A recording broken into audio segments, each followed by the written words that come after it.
अरिहंत सिद्ध सूरी उपाध्याय साधु सर्व अर्थ के प्रकाशी मांगलिक उपकारी है। तिन्ह को स्वरूप जान रागते भई जो भक्ति काय को नवाए स्तुति को चारी है। धन्य धन्य ते नहीं ते काज सब आज भये कर जोरी बार बार वंदना हमारी है। मंगल कल्याण सुख ऐसो हम चाहत हैं। हो मेरी ऐसी दशा जैसी तुम धारी है। हो मेरी ऐसी दशा जैसी तुम धारी है। मंगलमय मंगल करण वीत राग विज्ञान नमो ताहि जाते भई अरहंतादि महान। करि मंगल करि हो महा ग्रंथ करण को काज जाते मिले समाज सब पावे निज पद राज। मिथ्या भाव अभाव ते जो प्रगटे निज भाव सो जयवंत रहो सदा यही मोक्ष उपाय।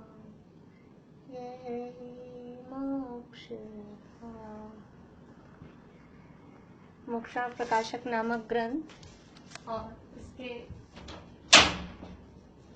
दूसरे अधिकार के माध्यम से हम यहाँ चर्चा कर रहे हैं। दूसरे अधिकार का नाम है संसार अवस्था का स्वरूप। संसार अवस्था का स्वरूप बताने वाला यह अधिकार, और इसमें कर्मों के उदय में किस तरह से परिस्थितियां बनती है उसकी चर्चा यहाँ चल रही है। तो सबसे पहले ज्ञानावरण और दर्शनावरण। ज्ञानावरण दर्शनावरण कर्म के जो उदय में किस तरह की हमारी अवस्थाएं बनती है। यहाँ जीव को कर्म बंधन का रोग है ऐसा यहाँ सिद्ध किया है, और उस रोग की सिद्धि के लिए अब इस रोग में किस तरह की अवस्थाएं जीव की बन रही हैं उसकी बात यहाँ कर रहे हैं। तो सबसे पहले ज्ञानावरण दर्शनावरण के जो भेद हैं उनका अलग अलग वर्णन किया। मति ज्ञान की पराधीन प्रवृत्ति। मति ज्ञान की पराधीन प्रवृत्ति यहाँ बताई गई है कि जो मति ज्ञान है वो इंद्रियों और मन की सहायता से होता है, इंद्रियों और मन के निमित्त से होता है। और कितनी तरह की उसमें पराधीनताएं हैं, इंद्रियों की, मन की, बाहरी पदार्थों की, वो सारी पराधीनताओं की चर्चा यहाँ की। इसके बाद में शुद्ध ज्ञान की बात हमने की कि शुद्ध ज्ञान किसे कहते हैं।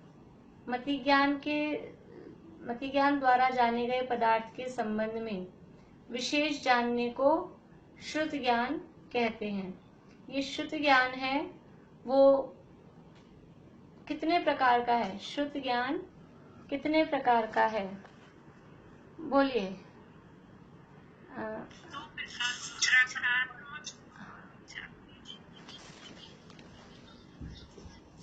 आप आ रहे हो क्या? तो आके बंद क्यों नहीं कर रहे हो फिर?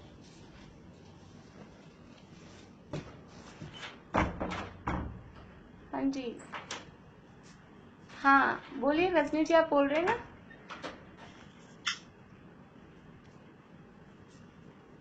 हाँ, शुद्ध ज्ञान कितने प्रकार का है? 2 प्रकार का। कौन कौन सा? अक्षरात्मक और अनक्षरात्मक। अक्षरात्मक शुद्ध ज्ञान किसे कहते हैं? अक्षरात्मक शुद्ध ज्ञान किसे कहते हैं? बोलिए बेला अभी।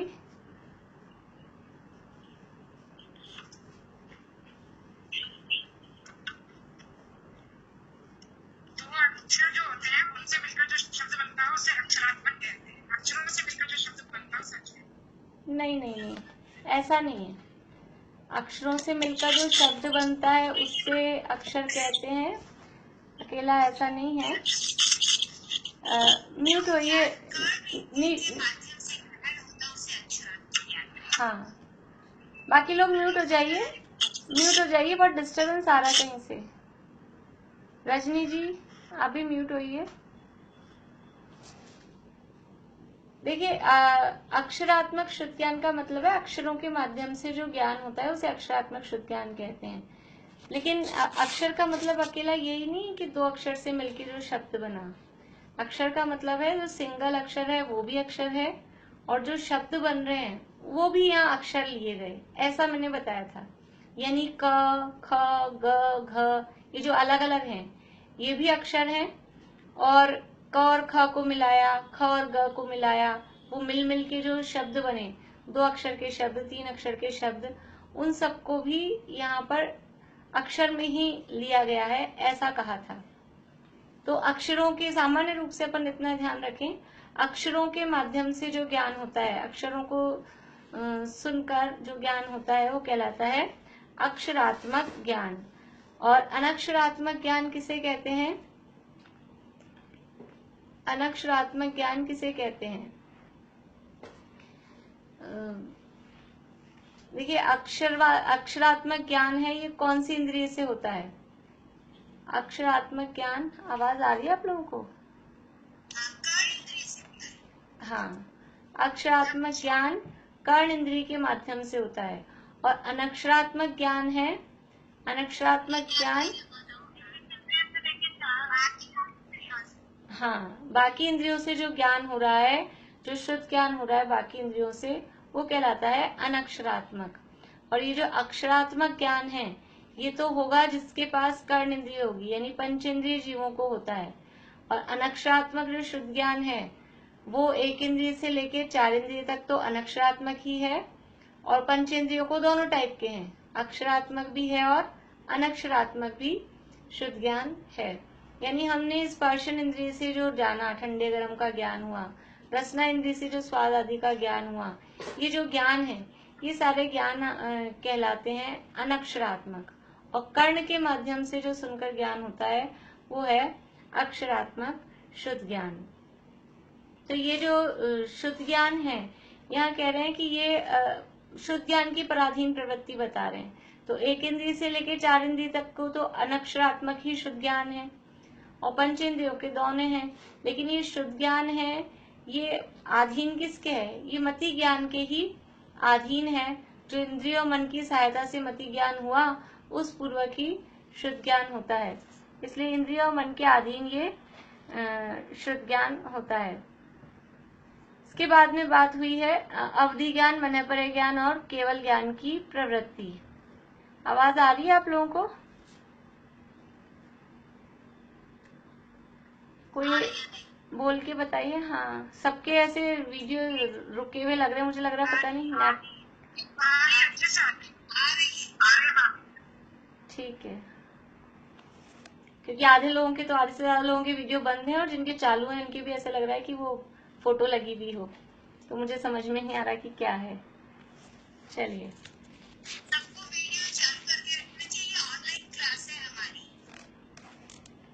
चलिए, अवधि ज्ञान, मनःपरक ज्ञान, केवल ज्ञान की प्रवृत्ति, 35 नंबर पेज पे, ये हमने कल पढ़ा था। थोड़ा इसको पढ़ के फिर आगे बढ़ते हैं। अब अपनी मर्यादा के अनुसार क्षेत्र काल का प्रमाण लेकर रूपी पदार्थों को स्पष्ट रूप से जिसके द्वारा जाना जाए वह अवधि ज्ञान है। यह अवधि ज्ञान है तो द्रव्य क्षेत्र काल भाव की मर्यादा लिए हुए इंद्रियों मन की सहायता के बिना सीधे आत्मा से रूपी पदार्थ का जो स्पष्ट ज्ञान होता है उसका नाम अवधि ज्ञान है। ये अवधि ज्ञान जो अपने सूत्र हैं तत्वार सूत्र में अवधि ज्ञान दो प्रकार का है, भाव प्रत्यय और गुण प्रत्यय या शयोक्षम निमित्त। तो जो भाव प्रत्यय अवधि ज्ञान है वो देवों और नारकियों को, भाव अर्थात जन्म से ही, भाव में जन्म लेते ही, जन्म से ही जो अवधि ज्ञान प्रकट हो जाए उसे कहते हैं भाव प्रत्यय। तो यहाँ कह रहे हैं कि देव और नारकियों में तो सबको पाया जाता है, जितने भी देव और नारकी हैं, जितने भी देव और नारकी हैं उन सबको ये भाव प्रत्यय अवधि ज्ञान, जन्म से ही उनको अवधि ज्ञान होता है, कोई भी हो, लाइट सम्यक दृष्टि हो या मिथ्या दृष्टि हो, सम्यक दृष्टि देवनारकी हो अथवा मिथ्या दृष्टि देवनारकी हो, सबको जन्म से ही अवधि ज्ञान प्रकट होता है। उस अवधि ज्ञान को कहते हैं भाव प्रत्यय अवधि ज्ञान। और वह देवनारकियों में सबको पाया जाता है और संघी पंचेंद्रिय तिर्यंच तथा मनुष्यों में के किसी को पाया जाता है। मनुष्य और तिर्यंचों में भी अवधि ज्ञान पाया जाता है और मनुष्य और तिर्यंचों में भी, यहाँ देखिए ज्ञान की बात चल रही है। जब हम सामान्य रूप से ज्ञान कहते हैं तो अवधि ज्ञान में मति शुद्ध अवधि, तीनों ही ज्ञानों में कुमति, कुश्रुत, कुअवधि और मति शुद्ध अवधि ऐसा हम भेद नहीं करते। हम सामान्य रूप से, अभी हम पूछें कि हमारे कौन सा ज्ञान है, तो हम सामान्य रूप से कहते हैं हमको मति शुद्ध ज्ञान है, लेकिन एक्चुअल में हमको मति शुद्ध ज्ञान नहीं है, हमको कुमति कुश्रुत ज्ञान है। लेकिन सामान्य रूप से जब हम बात करते हैं तो हम मति ज्ञान शुद्ध ज्ञान ऐसा ही कहते हैं। लेकिन जैसे तत्वार सूत्र में जो पहले अध्याय में ज्ञानों की चर्चा की और ज्ञान मार्गणा में ज्ञान के भेद पढ़ेंगे, तो ज्ञान तो 5 प्रकार के हैं, मति शुद्ध अवधि मनःपर्य और केवल ज्ञान, और 3 है वो कुज्ञान है या मिथ्या ज्ञान है, वो विपरीत ज्ञान है। तो वो कुमति, कुश्रुत, कुअवधि, जैसे ज्ञानोपयोग के 8 भेद कहे जाते हैं। लेकिन सामान्य जब चर्चा हम करते हैं तो हम कुमति कुश्रुत ज्ञान को भी हम मति शुद्ध के नाम से ही बोल देते हैं। ऐसा ही अवधि के संबंध में भी होता है। यहाँ जैसे चर्चा चल रही है अवधि ज्ञान की, तो एक्चुअल में अवधि ज्ञान का मतलब है सम्यक अवधि ज्ञान, सम्यक दर्शन के साथ में जो अवधि ज्ञान है वो एक्चुअल में उसका अर्थ होता है। लेकिन हम अवधि ज्ञान शब्द को सामान्य रूप में दोनों अर्थों में यूज ले लेते हैं। जैसे अभी हमने कहा कि सम्यक दृष्टि हो चाहे मिथ्या दृष्टि हो, सब देव और नारकियों को अवधि ज्ञान होता है। नारकियों को जो होएगा कौन सा होगा, वो सम्यक दृष्टि के साथ थोड़ी होते हैं। हाँ, सम्यक दृष्टि भी होते हैं ना नारकी, तो जो सम्यक दृष्टि नारकियों को अवधि ज्ञान तो सभी को होता है ना। हाँ, सभी को होता है। तो हमने सामान्य कथन किया है कि सभी नारकियों को अवधि ज्ञान होता है। इस अवधि ज्ञान शब्द में हमने कुअवधि और सुअवधि यानी सम्यक अवधि ज्ञान और कुअवधि ज्ञान दोनों को मर्ज करके हमने एक शब्द में बोला अवधि ज्ञान। लेकिन जो सम्यक दृष्टि नारकी हैं उनको तो होता है अवधि ज्ञान, जिसे हम डिफर करने के लिए सुअवधि कह देते हैं। लेकिन एक्चुअल में अवधि ज्ञान का मतलब सुअवधि, सम्यक अवधि है। और जो मिथ्या दृष्टि देव और नारकी हैं उनको होता है कुअवधि ज्ञान, उनको अवधि ज्ञान नहीं होता, उनको होता है कुअवधि ज्ञान, और उसका दूसरा नाम होता है विभंग ज्ञान। लेकिन जनरल बात जब करते हैं तो इस तरह से बोलते हैं कि देव और नारकियों को सबको अवधि ज्ञान होता है।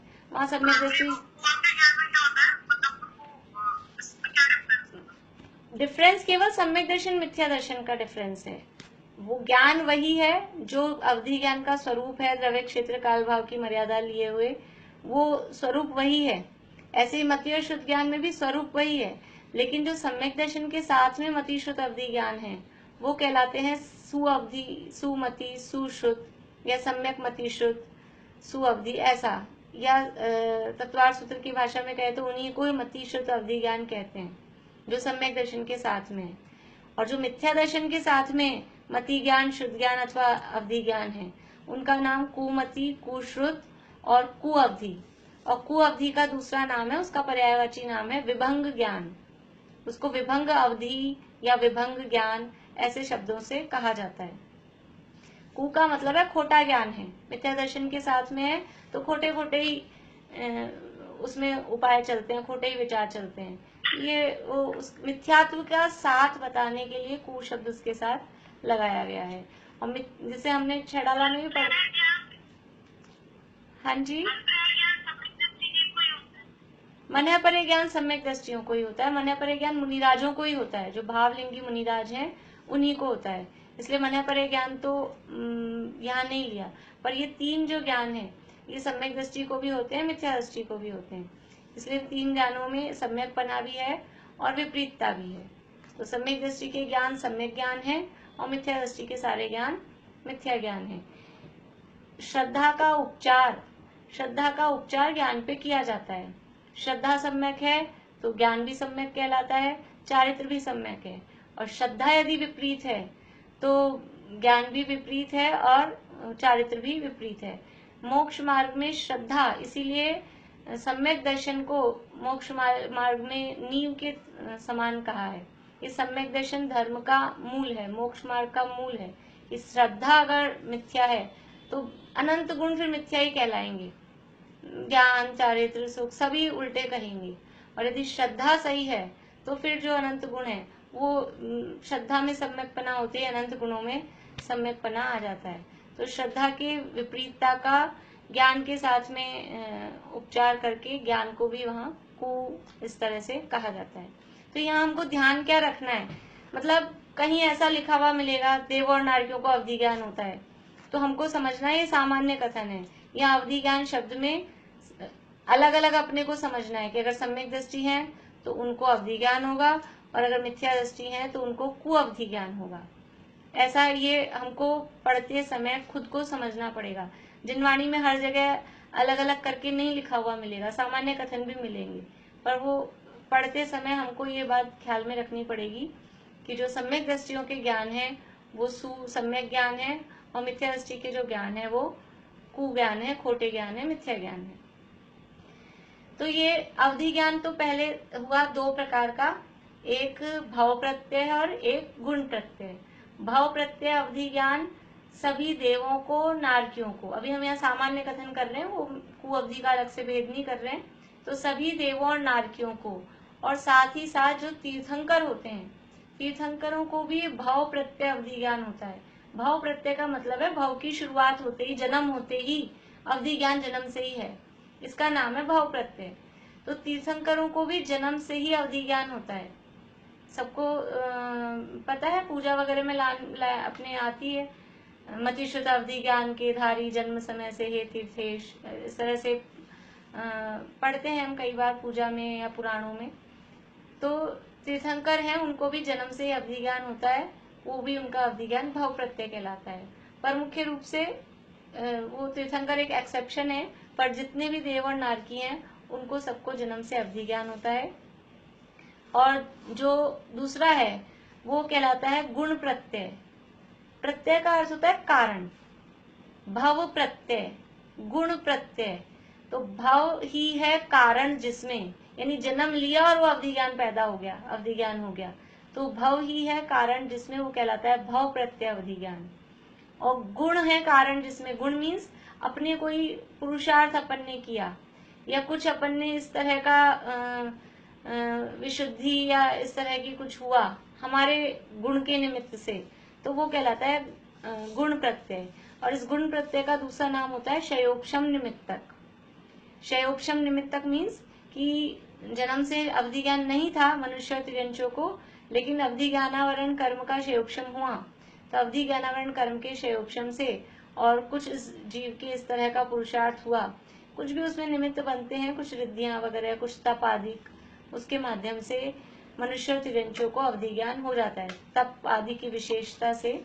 और मनुष्य और तिर्यंचों में भी सम्यक दृष्टियों को भी हो सकता है, मिथ्या दृष्टियों को भी हो सकता है। तो सम्यक दृष्टियों को तो होगा वो अवधि ज्ञान है ही, सम्यक अवधि ज्ञान, लेकिन मिथ्या दृष्टि मनुष्य अथवा तिर्यंचों को भी अवधि ज्ञान प्रकट हो सकता है, वो कुअवधि ज्ञान होगा। तो भाव प्रत्यय अवधि ज्ञान है और गुण प्रत्यय या शयोपशम निमित्तक अवधि ज्ञान है। भाव प्रत्यय देवों को, नारकियों को और तीर्थंकरों को है, और जो शयोपशम निमित्तक है या गुण प्रत्यय है वो बाकी के जो मनुष्य और तिर्यंच होते हैं उनको किसी को भी यथा योग्य हो सकता है। ये 2 भेद इसके कहे। फिर ये जो शयोपशम निमित्तक है, शयोपशम निमित्तक या गुण प्रत्यय जो अवधि ज्ञान है, ये 6 प्रकार का होता है। सूत्र है अपने, शयोपशम निमित्तक षड विकल्प है शेषाणाम, अनुगामी, अननुगामी, वर्धमान, हीयमान, अवस्थित, अनवस्थित। यानी जो अवधि ज्ञान प्रकट हुआ, तो अवधि ज्ञान में ऐसा है जैसे अभी हमको जो ज्ञान है, मति ज्ञान, शुद्ध ज्ञान, तो हम जहाँ जाते हैं हमारा ज्ञान हमारे साथ में रहता है। हम यहाँ बैठे हैं तो वो ज्ञान हमारे साथ में है। हम जयपुर से बाहर चले जाएंगे तो उतना ज्ञान रहेगा। हम मंदिर में रहेंगे तो भी ज्ञान हमारे साथ में है। हम घर में रहेंगे तो भी हमारे साथ ज्ञान हमारे साथ में है। तो ये इसमें तो ऐसा नहीं है। लेकिन अवधि ज्ञान में ऐसा होता है कि जो गुण प्रत्यय अवधि ज्ञान है, उसमें ऐसा पॉसिबल है कि जिस क्षेत्र में उत्पन्न हुआ उस क्षेत्र में तो रहे, और उस क्षेत्र से आप कहीं और दूसरी जगह गए तो वो वहां काम करना बंद कर दे। तो जिस क्षेत्र में उत्पन्न हुआ उसी क्षेत्र में रहे, उससे आगे बाहर नहीं जाए, उसे कहते हैं अननुगामी। और जिस क्षेत्र में उत्पन्न हुआ उसके बाहर भी जा सकता है, वो कहलाएगा अनुगामी। साथ में जाने वाला अनुगामी और साथ में नहीं जाने वाला वो अननुगामी। जैसे अपना ये होते हैं, एक तो होता है मोबाइल। मोबाइल को अपन कहीं भी ले जाओ, हर जगह काम देता है, सब जगह चलता है। अपन यहाँ रहो, बाहर जाओ, सब जगह आजकल तो अच्छे नेटवर्क आते हैं, हर जगह मोबाइल चलता है। और एक होता है अपने घर में कोर्डलेस फोन होता है। तो वो आप उसकी जितनी रेंज है, जिस जगह उसकी वो मशीन लगी हुई है, उससे जितनी उसकी रेंज है वो वहां तक काम देगा। उसके बाहर आप ले जाओ, आप सोचो कि अपने घर में दो तीन जो कमरे हैं उनमें वो कोर्डलेस काम देता है, और अपन उसको मंदिर ले जाओ तो मंदिर में वो नहीं चलेगा, उसकी इतनी रेंज नहीं होती है। लेकिन मोबाइल है, वो घर में भी चलता है, मंदिर में भी चलता है। तो मोबाइल है अनुगामी, उसकी जो क्या बोलेंगे नेटवर्क है वो सब जगह चलता है, वो कहलाएगा अनुगामी। और जो कोर्डलेस है वो है अननुगामी। तो अवधि ज्ञान भी इस टाइप का होता है कि कोई अवधि ज्ञान ऐसे होते हैं जो बस पर्टिकुलर एरिया में काम करते हैं, और कोई अवधि ज्ञान ऐसे होते हैं जो दूसरी जगह भी काम करते हैं। ये ऐसा क्षेत्रवाची भी है, और इसको भाव के संबंध में भी लगा सकते हैं कि कोई अवधि ज्ञान तो ऐसा जो इस भाव में हुआ और इस भाव में ही, इस भाव के बाद में नहीं जाएगा, मतलब इस भाव तक ही साथ रहेगा, तो वो कहलाएगा अननुगामी। और एक अवधि ज्ञान ऐसा जो इस भाव में हुआ और अगले भाव में भी साथ जाए, जैसे कि तीर्थंकरों को होता है। जो भी तीर्थंकर बनते हैं वो या तो देवगति से आते हैं अथवा नरक गति से आते हैं, ख्याल में है सबको। जैसे इस अभी हमारे जो तीर्थंकर हुए 24, वो सब देवगति से आए थे। तो देवगति में उनको वहां पे अवधि ज्ञान था कि नहीं था? देवगति में अवधि ज्ञान था। और जब देवगति से च्युत होकर यहाँ आए, यहाँ गर्भ में आए, तो वो अवधि ज्ञान वहां भी था और यहाँ भी साथ में रहा, तो वो अवधि ज्ञान अनुगामी हो गया, वो साथ में चला। और जो सामान्य देव हैं, सामान्य देव और नारकी हैं, वो वहाँ उनको देव अवस्था में, नारकी अवस्था में अवधि ज्ञान था, और वहाँ आयु पूरी हुई और अब आके कोई मनुष्य के जन्म सामान्य बन रहे हैं, तो वो अवधि ज्ञान वहाँ आयु पूरी होते ही वहाँ छूट गया, यहाँ पे साथ में नहीं आता है, तो वो अवधि ज्ञान कहलाएगा अननुगामी। तो जो दूसरे भाव में या दूसरे क्षेत्र में साथ जाए वो अनुगामी है, और दूसरे भाव और क्षेत्र में साथ नहीं जाए वो अननुगामी है। इसी तरह से वर्धमान और हीयमान की जो अवधि ज्ञान प्रकट हुआ, वो जितनी द्रव्य क्षेत्र काल भाव की मर्यादा से प्रकट हुआ था, वो द्रव्य क्षेत्र काल भाव की मर्यादा बढ़ती जाए, तो वो बढ़ती जाएगी, तो वो कहलाता है वर्धमान। और जो जितनी मर्यादा लिए हुए प्रकट हुआ था, वो मर्यादा धीरे धीरे कम होती जाए, तो वो कहलाएगा हीयमान। ये सब कैसे होता है? ये कितनी हमको अवधि ज्ञान का सूक्ष्म कितना होगा, ये बढ़ेगा कि कम होगा, ये किससे संबंध करता है, कोरिलेट किससे करता है, किस चीज से ये चीज संबंधित है? ये हमारे परिणामों से संबंधित है। ये पहले भी हमने कई बार बात की है कि ज्ञान का उघाड़ यानी ज्ञान का सूक्ष्म कब बढ़ता है? कषाय मंद होती है, कषाय अर्थात संक्लेश परिणाम, संक्लेश परिणाम मंद होते हैं तो ज्ञान बढ़ता है, और संक्लेश ज्यादा है तो ज्ञान कम होता है। तो ये अवधि ज्ञान कब प्रकट होता है कि विशुद्धि बढ़ती है, संक्लेश कम होता है, तो ऐसा क्षयोक्षम खुलता है। अब जब प्रकट हुआ था हमको तब जितनी विशुद्धि थी, और उसके बाद में हमारा संक्लेश बढ़ा, कषाय बढ़ी, तो वो जितना प्रकट हुआ था, जितनी मर्यादा लिए हुए प्रकट हुआ था, उससे वो मर्यादा कम कम कम होती जाती है, वो क्षयोक्षम कम होता जाता है, तो ये कहलाएगा हीयमान। और हमने जब वो अवधि ज्ञान जब प्रकट हुआ था उस समय जितनी विशुद्धि थी उससे विशुद्धि बढ़ती जा रही है और विशुद्धि बढ़ती जा रही है, तो वो अवधि ज्ञान की जो रेंज है, जो मर्यादा है, वो भी बढ़ती जा रही है, तो ये कहलाएगा वर्धमान। तो ऐसे वर्धमान और हीयमान इस टाइप से भी अवधि ज्ञान होता है। और है अवस्थित और अनवस्थित, कि जो अवधि ज्ञान जैसा है, जैसा प्रकट हुआ वैसा रहे, न कुछ कमी हो न ज्यादा बढ़े, तो वो कहलाता है अवस्थित। और जो अवधि ज्ञान कभी बढ़ रहा है कभी घट रहा है, अभी यानी जीव के परिणामों के निमित्त से, विशुद्धता संश्लेष के निमित्त से कभी उसकी रेंज बढ़ जाती है कभी उसकी रेंज घट जाती है, ऐसा यदि उसमें होता है तो वो कहलाता है अनवस्थित। ये 6 उपशम निमित्तक जो अवधि ज्ञान है उसके ये 6 भेद बताए गए हैं। गोमटसार आदि शास्त्र ग्रंथों में भी आते हैं, तत्वार्थ सूत्र में भी कहे गए हैं। इसके अलावा अवधि ज्ञान 3 प्रकार का कहा जाता है। इन्हीं ये जो 6 हैं, ये 6 किसके भेद हैं वो भी अपन बात करते हैं। मूल में अवधि ज्ञान 3 प्रकार का है। देखिए यहाँ जो कहा, एक लाइन अपन बीच में और पढ़ते हैं। देवनारकियों में सबको पाया जाता है, संगी पंचेंद्रिय तिरंश तथा मनुष्यों में भी किसी को पाया जाता है। असंगी पर्यंत जीवों के यह होता ही नहीं। ये जो अवधि ज्ञान है ये असंगी जीवों को नहीं होता है, क्योंकि इसके लिए जितनी विशुद्धता चाहिए ये संगी पंचेंद्रिय को ही उतनी विशुद्धता और उस तरह का शैवक्षम हो पाता है।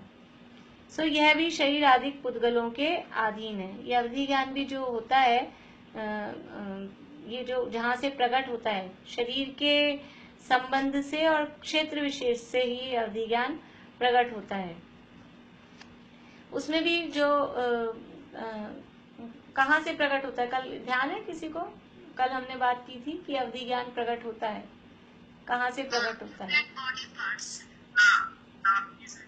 हाँ बढ़िया, हाँ बढ़िया। नाभि के ऊपर कुछ ऐसे शुभ चिन्ह होते हैं, शंख है, कलश है, स्वस्तिक है, कमल, इस तरह के कुछ शुभ चिन्ह कहे जाते हैं। तो ऐसे नाभि के ऊपर वहाँ कहीं ये शुभ चिन्ह होते हैं, तो इन चिन्हों से अवधि ज्ञान प्रकट होता है। लेकिन जो देव और नारकियों को जो भाव प्रत्यय अवधि ज्ञान है और तीर्थंकरों को भी जो भाव प्रत्यय अवधि ज्ञान है वो सर्वांग से प्रकट होता है, उसमें ऐसे पर्टिकुलर चिन्ह विशेष नहीं होते।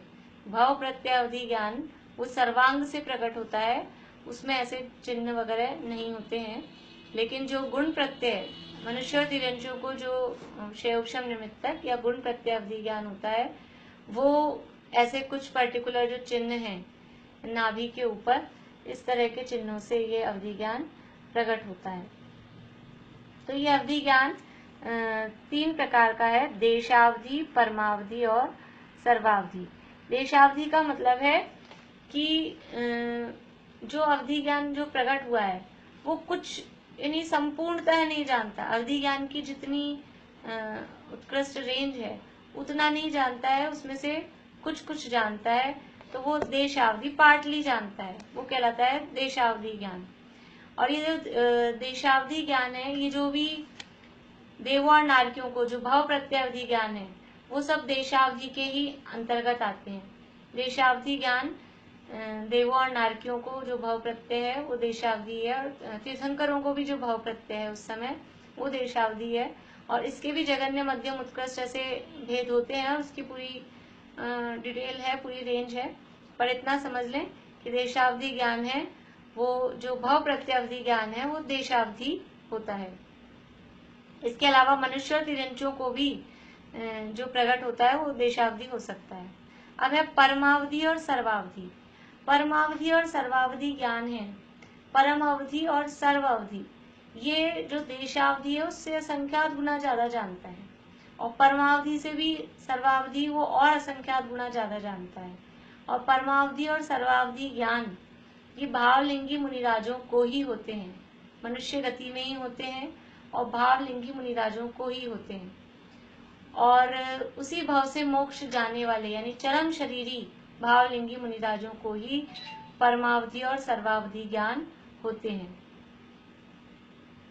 तो ये देशावधि, परमावधि और सर्वावधि, इनमें थोड़े क्षेत्र काल की मर्यादा लेकर किंचित मात्र रूपी पदार्थों को जानने वाला वो देशावधि है। सो किसी जीव के होता है, यानी मनुष्य और तिर्यंचों में ये किसी जीव के ही ये देशावधि ज्ञान होता है। तो देखिए, भाव प्रत्यय और गुण प्रत्यय, ये दो भेद पहले हमने देखे।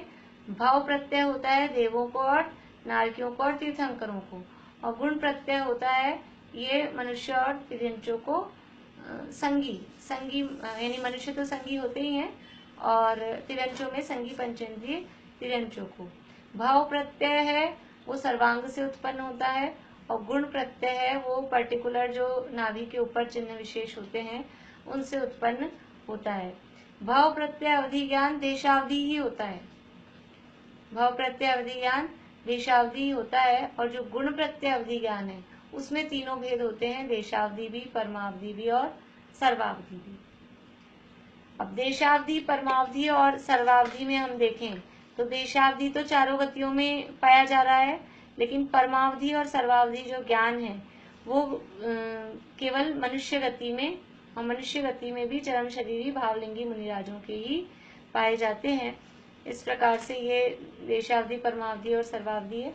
और जो ये सर्वावधि ज्ञान है, सर्वावधि ज्ञान के और जगन्य मध्यम उत्कृष्ट ऐसे भेद नहीं होते, एक ही प्रकार का होता है, और इतनी बारीकी से जानता है कि एक परमाणु तक को भी ये सर्वावधि ज्ञान जान सकता है।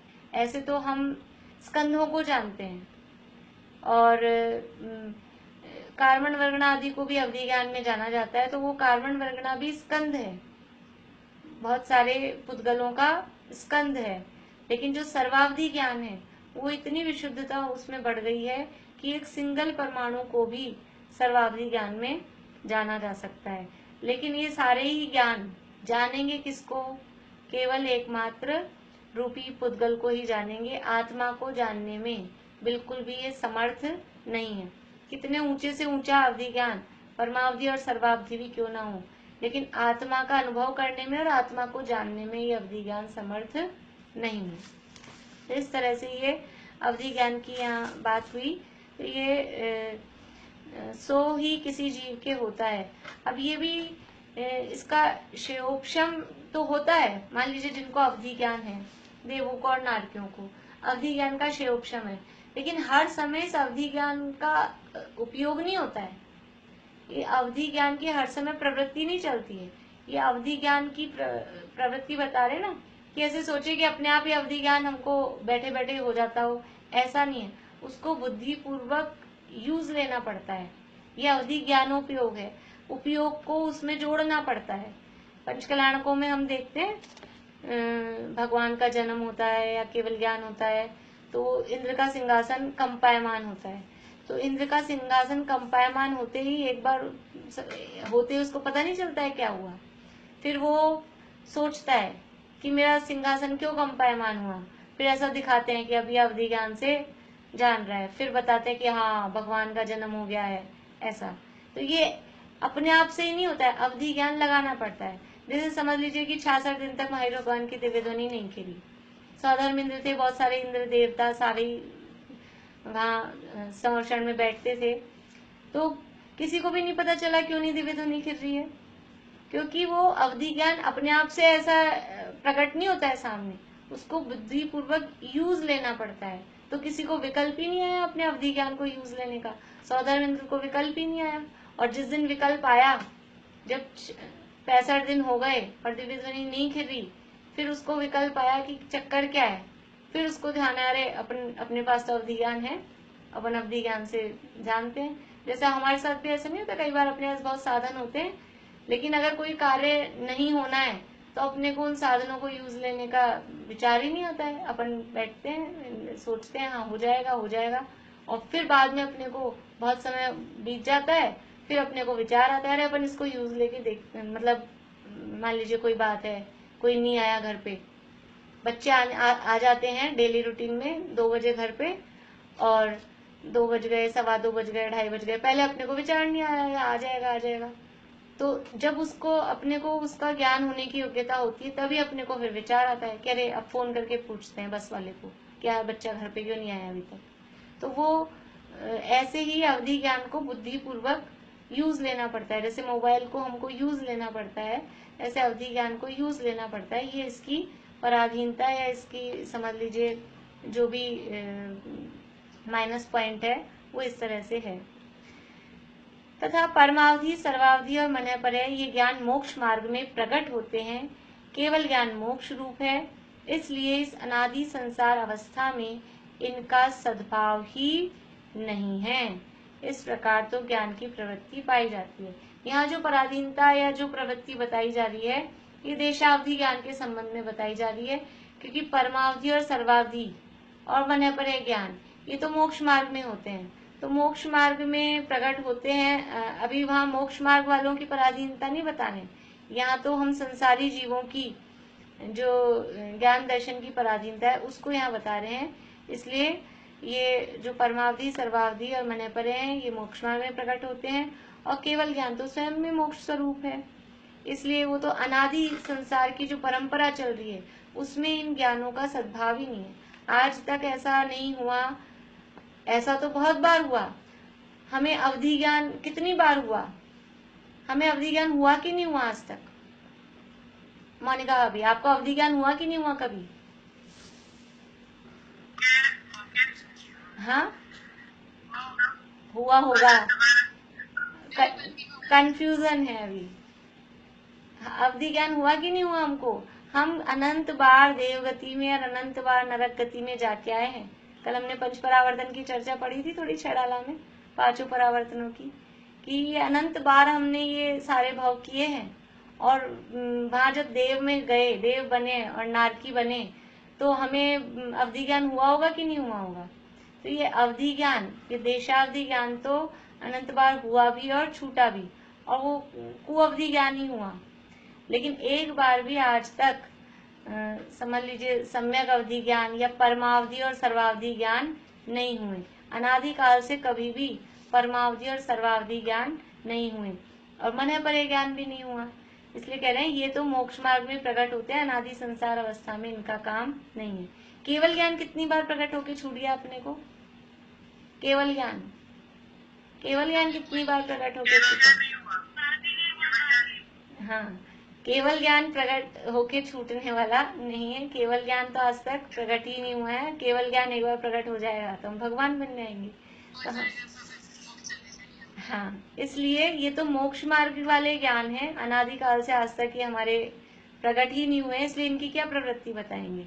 तो ये तो अभी तक जो हमारी स्थिति थी, हमारे कुमति, कुश्रुत, कुअवधि, ये जो ज्ञान हमारे को हुए और इनकी जो इनका ज्ञान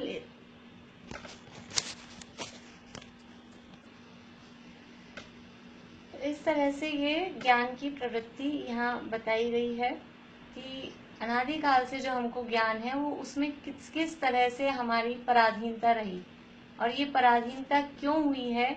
क्योंकि कर्म के किसी न किसी रूप में या तो कर्म का क्षयोपशम है या कर्म का उदय चल रहा है, कर्मोदय जन्य अवस्थाएं ये हमारी बन रही है।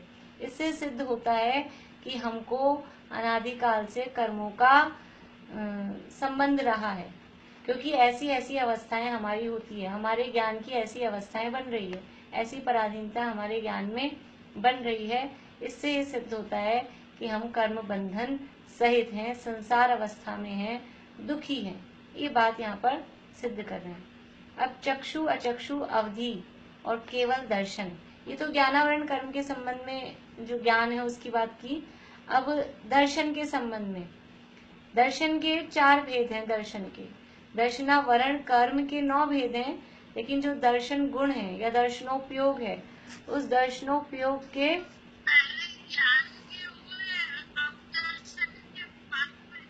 हाँ, पहले ज्ञान के बताए फिर दर्शन के बता रहे हैं। हाँ, यद्यपि दर्शन पहले होता है, ज्ञान बाद में होता है, लेकिन फिर भी दर्शन क्योंकि हमारे पकड़ में नहीं आता, दर्शन हमको ऐसे ख्याल में नहीं आता। ज्ञान से हम फेमिलियर हैं, ज्ञान हमको समझ में आता है, इसलिए पहले ज्ञान की बात की, अब दर्शन की बात कर रहे हैं। ज्ञान की बात समझ में आ जाए तो उसके बाद में ये दर्शन में, क्योंकि बताने का ऐसा उसको बताया नहीं जा सकता है, इसलिए यहाँ दर्शन की बात आप कर रहे हैं। तो ये 4 प्रकार के दर्शन होते हैं, या दर्शनोपयोग कहें, चक्षु दर्शन, अचक्षु दर्शन, अवधि दर्शन और केवल दर्शन। तो चारों को एक साथ बता रहे हैं। चक्षु दर्शन किसे कहते हैं और अचक्षु दर्शन किसे कहते हैं, अपनी एक दिन पहले भी शायद बात हुई थी। चक्षु दर्शन और अचक्षु दर्शन, बोलो अंशिका, तुम्हें ध्यान है? चक्षु दर्शन किसे कहते हैं? सामान्य अवलोकन से पहले होने वाला जो चक्षु दर्शन, हाँ, चक्षु दर्शन से होने वाले अवलोकन से पहले जो अवलोकन होता है तो सामान्य अवलोकन कहलाएगा। देखो तुम्हें ख्याल तो है कुछ, लेकिन थोड़ा उल्टा पुल्टा हो रहा है। मैं बताऊं? हाँ, बोलिए बोलिए वर्षा, भाभी बोलिए।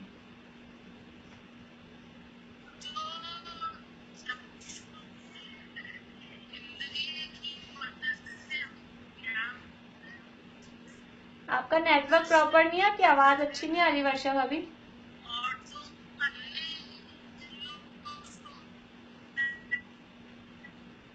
चलो प्रीति बोलो।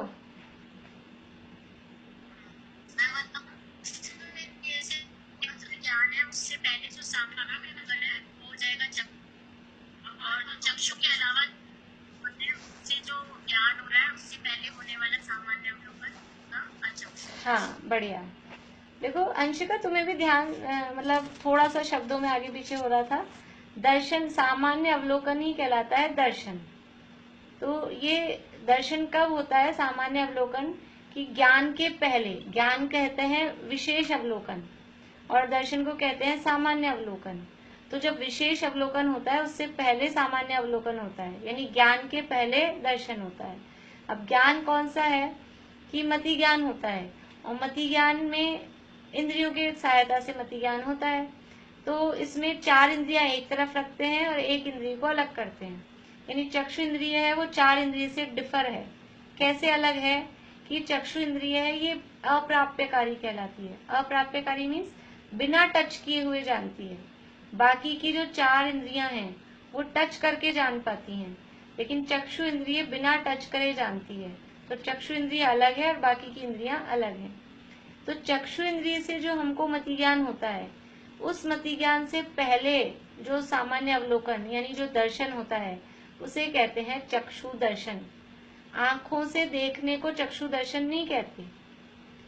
चक्षु इंद्रिय से होने वाले मति ज्ञान से पहले जो सामान्य अवलोकन या जो दर्शन होता है उसे चक्षु दर्शन कहते हैं। और चक्षु इंद्रिय को छोड़कर शेष 4 इंद्रियों से जो ज्ञान होता है, जो मति ज्ञान होता है, और मन से शेष 4 इंद्रियां और मन के माध्यम से जो मति ज्ञान होता है, उस मति ज्ञान से पहले जो सामान्य अवलोकन या दर्शन होता है उसका नाम अचक्षु दर्शन है।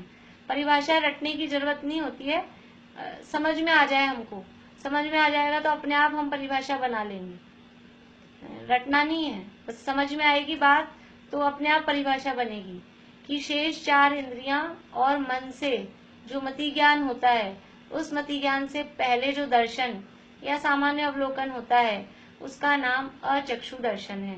तो ये चक्षु दर्शन और अचक्षु दर्शन। अवधि दर्शन किसे कहते हैं? अवधि दर्शन किसे कहते हैं? सरल है बहुत। हाँ बोलिए ज्योति जी, बोलिए।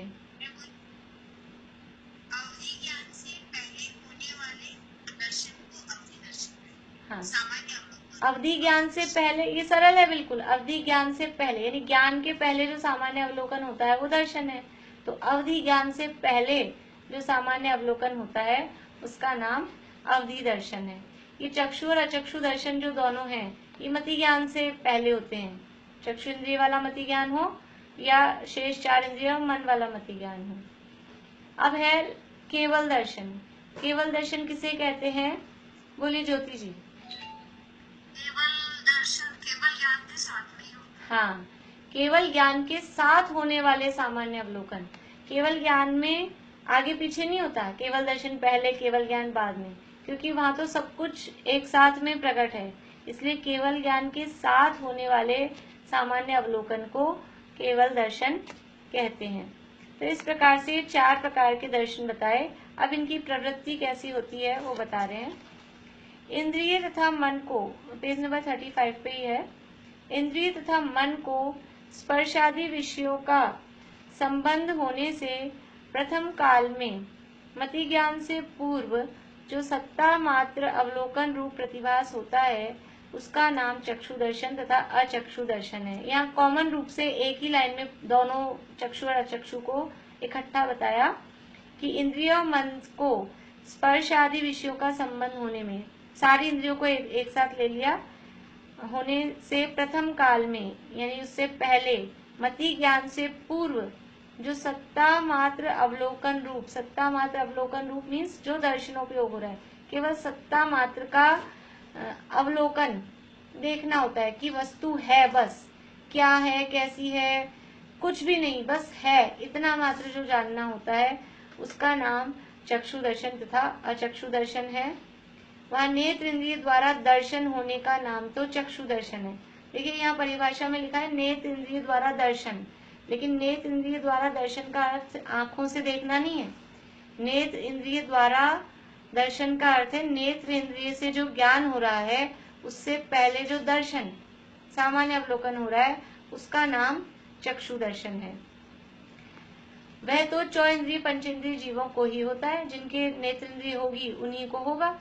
तथा स्पर्शन रसना घ्राण श्रोत्र इन 4 इंद्रियों और मन द्वारा जो दर्शन होता है उसका नाम अचक्षु दर्शन है।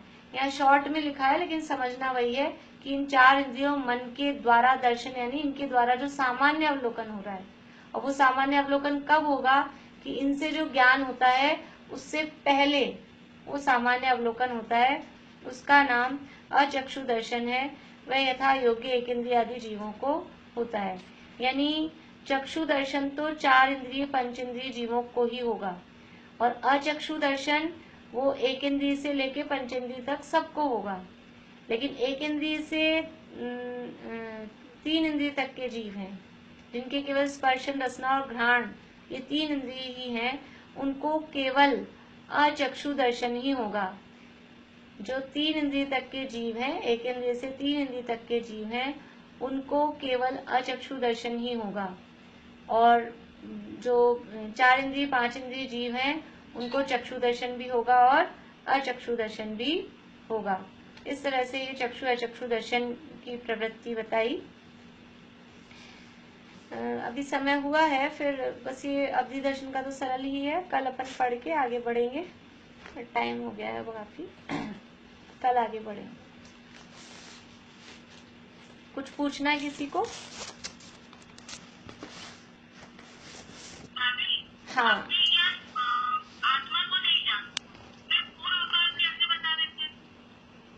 पूर्व भाव कैसे बताते? अच्छा प्रश्न है। देखिए, अवधि ज्ञान आत्मा को नहीं जानता है, जीव को नहीं जानता है। अवधि ज्ञान केवल पुद्गलों को ही जानता है, रूपी पदार्थ को ही जानता है। लेकिन अवधि ज्ञान किसके पूर्व बता रहा है कि ये पुद्गलों से बंधा हुआ ये शरीर और कर्म, ये पुद्गल हैं। इस शरीर और कर्म से जो बंधा हुआ जीव है वो जीव भी, उसको व्यवहार से मूर्तिक कहा जाता है। व्यवहार से जीव को भी रूपी या मूर्तिक कहा जाता है। तो अवधि ज्ञान जो शुद्ध आत्मा है, शुद्ध जीव है, उसको तो नहीं जान पाता, लेकिन पुद्गलों में जो बंधा हुआ जीव है उस जीव को वो जान सकता है, जान पाता है। इसलिए जो पूर्व भव हैं जीवों के, वो बताने में समर्थ हो जाता है। क्योंकि अभी शरीर से सहित जो जीव है इस समय मूर्तिक है, दिखाई दे रहा है, हमको दिखाई देते हैं। बाथरूम में कहते हैं देखो देखो नीचे जीव है, कहीं सड़क पे चल रहे हैं कहते हैं नीचे जीव है। तो जीव हमको दिखाई देता है? जीव नहीं दिखाई देता है हमको आंखों से, हमको शरीर सहित ही दिखाई दे रहा है, लेकिन व्यवहार से उस शरीर सहित को ही जीव कहा जाता है। तो वो व्यवहार से जीव मूर्तिक कहलाता है। ऐसे उस व्यवहार जीव को, संसारी जीव को अवधि ज्ञान जान पाता है और उसके आगे पीछे के भाव भी जान पाता है। चलिए, और किसी को कुछ पूछना है? हाँ बोलिए। भव्य के, हाँ, भव्य के भेद होते हैं। निकट भव्य, दूर भव्य और दूरानुदूर भव्य, ऐसे 3 प्रकार के भव्य होते हैं। निकट भव्य यानी जो बिल्कुल अभी नजदीक 1-2 भव में या इसी भव में मोक्ष जाने वाले हैं, और दूर भव्य यानी कुछ बहुत ज्यादा भवों बाद मोक्ष जाने वाले हैं लेकिन मोक्ष जाएंगे। और जो दूरानुदूर भव्य होते हैं वो हैं तो भव्य, मोक्ष जाने की योग्यता तो है, लेकिन कभी भी मोक्ष नहीं जाएंगे, वो कहलाते हैं दूरानुदूर भव्य। उनका जो मोक्ष जाने का या भव्यता है वो दूर पे दूर होती जाती है। तो योग्यता होना वो एक अलग बात है, योग्यता है इसलिए भव्य कहा, लेकिन कभी उसको ऐसे निमित्त नहीं मिलेंगे कि वो मोक्ष जाने का यानी मोक्ष मार्ग उसके जीवन में प्रकट हो सके, इसलिए वो कहलाते हैं दूरानुदूर भव्य। ये अभव्य के समान ही हैं लेकिन अभव्य नहीं है, क्योंकि अभव्य में तो मोक्ष जाने की योग्यता ही नहीं है। इसमें मोक्ष जाने की योग्यता तो है लेकिन कभी मोक्ष जाएंगे नहीं, वो कहलाते हैं दूरानुदूर भव्य। इसके उदाहरण आते हैं, जैसे एक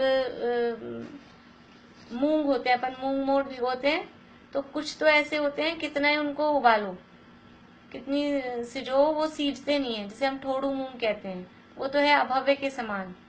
और कुछ ऐसे हैं मूंग जिनमें सीजने की योग्यता तो थी, पकने की योग्यता तो थी, लेकिन जब हम भिगो रहे थे या डब्बे में से निकाल रहे थे तब वो कहीं इधर उधर गिर गए और यानी कुकर में नहीं पहुंच पाए, वो उनको अग्नि का संयोग मिला नहीं तो वो पक नहीं पाए, सीज नहीं पाए, वो नाली में चले गए। तो वो ऐसे वो जो मूंग है जिनमें योग्यता तो थी लेकिन वो उनको प्रॉपर संयोग नहीं मिला, वो कहलाएंगे दूरानुदूर। तो ऐसे भव्य जीव हैं तो भव्य, योग्यता तो है, लेकिन उनको कभी संयोग ही नहीं मिलेगा, इस तरह के निमित्त ही नहीं मिलेंगे कि वो मोक्ष मार्ग प्रकट कर सकें, वो कहलाते हैं दूरानुदूर भव्य। चलिए पूरा करें, जिनवाणी स्तुति बोले।